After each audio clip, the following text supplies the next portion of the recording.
I'm out here at Sierra at Tahoe. Today is April 9th, and check out this snow.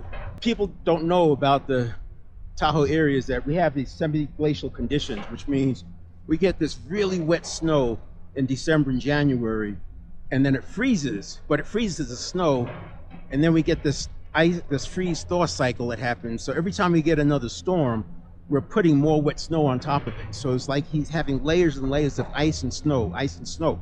So the snow freezes the snow. And when it starts melting, we literally have spring skiing corn snow from March all the way until the end of May. Sierra at Tahoe, they're gonna close next week, April 16th. Palisades will be open until the end of May. The South Lake Tahoe area is closed early because they've got to cross over to the summer tourism season. This is Sierra at Tahoe. If it wasn't in the backyard of Palisades and Heavenly, it would be a destination area for sure. It's about 15 miles away from Heavenly. But look at this run. This is the back, I'm in the back bowl right now.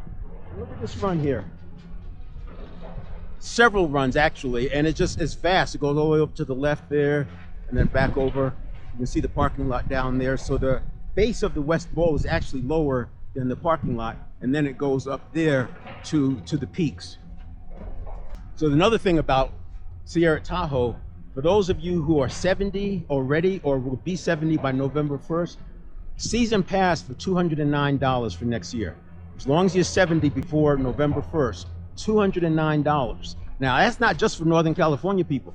Doesn't matter where you live. You can fly into Reno or Sacramento and be here within 2 hours, which means you can look at the weather and plan your trip based on the kind of weather you see. Now I don't like to chase storms because you're either in sometimes you're in the clouds, there's so much wind, you get lift closures. But if you're up here already and you have a storm, it's great. But road closures and things like that make it tough to chase the storms.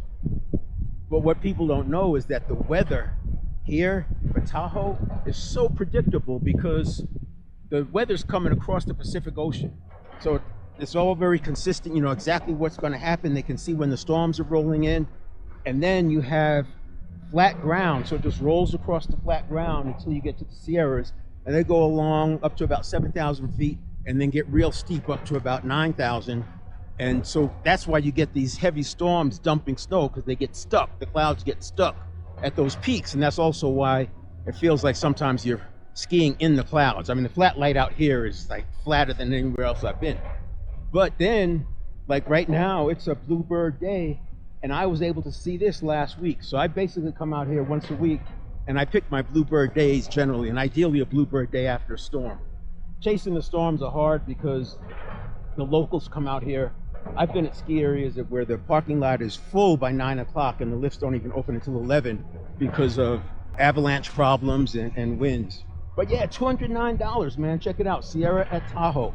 And if you want to get a companion pass, you get another one at Epic for about $500 or $600. Now you got 4 areas: Kirkwood, North Star, Heavenly, and then you Sierra at Tahoe for $800 for the year.